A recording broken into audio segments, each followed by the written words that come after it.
What's up, guys? Jake here with Jakesgotherps, not to be confused with herpes. Herpes is nasty. In my last video, I talked a little bit about alligators and large reptiles and how they don't make very good pets, and the majority of people should not keep them.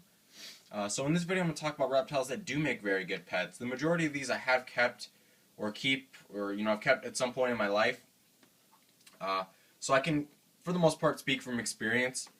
And so first, I'm going to talk about snakes, because snakes are awesome. I have always found it interesting that they eat without any arms or legs. That just seems really cool to me. But if you're thinking about getting a snake, some of your best options are going to be colubrid snakes. Reason being is the majority of them have a pretty small adult size, relatively speaking, and most of them you can keep in a 20-gallon enclosure. As far as husbandry goes, corn snakes, king snakes, and milk snakes all have pretty much the same requirements. A low 80 temperature with room humidity, depending on where you live, is fine for these guys. And one of the reasons that makes them very good pets is the fact that they eat very well in frozen thaw. It's not difficult to get them to eat for the most part, and they're all very tame. Even things like these king snakes with their heavier feed responses don't make terrible pets, and it's something anybody can manage. And I think colubrids are cool because there's tons and tons of different options. Just because you are an intermediate or advanced keeper doesn't mean you can't keep them, because there's a lot of cool Asian rat snakes and a lot of different stuff that not everybody keeps that make it interesting. For the longest time, I haven't kept any colubrids, and I'm not really sure why. I really like the king snakes because of their feed responses. It's always fun feeding them. But if you're just not a colubrid person, because I haven't been for the longest time, another really good option is a ball python. This is a baby ball python, just a normal ball python. This is actually my sister's. I'm sure she wouldn't mind that I use them in a video. I have one as well, but it's at my mom's house, and I'm at my dad's recording. Well, ball pythons, again, are very good because they're very tame, and they eat pretty well for the most part. Some babies can be tough to get eating on frozen thaw, and a lot of the times they go off feed during breeding season, but if your snake is healthy, that should not be a big deal. The only thing different about these is they do need larger enclosure, because they get thicker bodied, and a lot of times they do get a little bit longer than most colubrids. Something like a 40 to 55 gallon aquarium would probably be alright for these guys. And as far as temperature and humidity goes, you're going to need something to help keep in the humidity, whether it be misting your substrate or covering up the lid of your enclosure, because they do need about 50% humidity. And as far as temperature goes, a high 80s temperature works very well for these. And ball pythons are extremely popular in the pet trade, and you shouldn't really have any trouble getting one if that's what you decide you want. And if you want something like a boa constrictor, a lot of the boas make good pets, although they do get a bit larger. So I'm going to show you a Kenyan sand boa, which is another type of boa, but they stay very small. Most of them under 3 feet, unless you have a very large female. And that's cool because you don't need a massive enclosure size for them. Although they can be a little bit difficult to get eating sometimes because they do like live. I've been able to get mine to eat frozen, so I'm pretty sure anybody can if they work at it.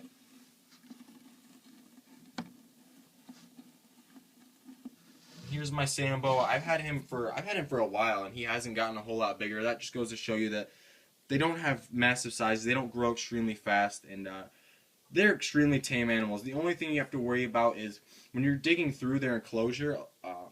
Their natural instinct is they're ambush predators, so if they feel you moving around above them, they might try and strike. But once you get them out, they're perfectly fine. Very beautiful snakes, and a lot of them are getting a lot of cool color mutations now, and they're becoming a lot more popular, which is pretty cool. I like to see these guys more in the pet trade because they're really cool snakes. So that's another snake that would be a very good pet. Again, just because I'm not naming something doesn't mean it's not a good pet. There's a lot of other good boas and pythons that make good pets as well, like spotted pythons, children's pythons, rosy boas, things like that. I'm just not showing them because I don't have them, obviously. And if you want a lizard, I think the very best pet lizards are leopard geckos. This is not his enclosure, by the way. Just want to make good note of that because I took him out for this video. This is SpongeBob. He is a Tremper albino leopard gecko. And I think leopard geckos are probably the best pets. You'll hear me preaching this all the time. They're super tame. This is pretty much as big as they get unless you have like a giant or something. But even then, a giant's only above 100 grams, which is not very big at all. most of them, or all of them, you can keep in a 10 to 20 gallon enclosure, which is really nice, and they're extremely tame. Sorry about the glare there. But yeah, they just make fantastic pets. I've only had this guy for maybe a year or two, but I've had my leopard gecko Jerry, who's probably in here. I've had Jerry here for 9 years now, so that just goes to show you they're very hardy and they make extremely good pets.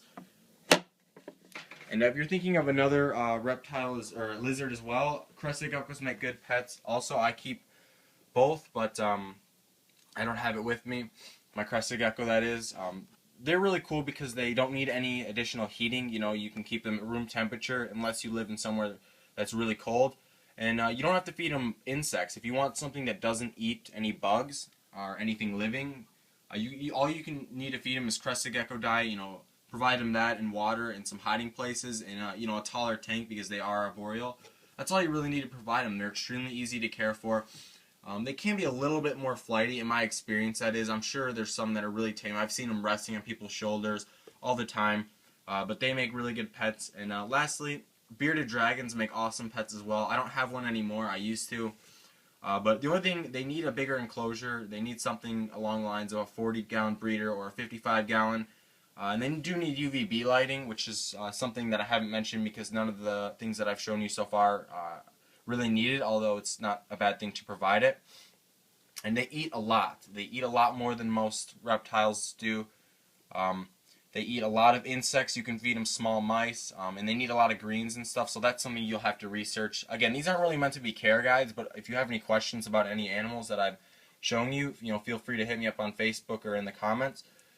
So basically, I just want to make this video because I didn't want my last video to, you know, leave you guys with a sour taste like, oh, well, then I just, you know, can't keep any reptiles, because there are a lot of reptiles that make fantastic pets, and these are just a very select few that I'm showing you here. So hopefully you guys enjoyed this video. If you did, please leave a rating. It helps me out a lot, and I will see you guys later. Peace.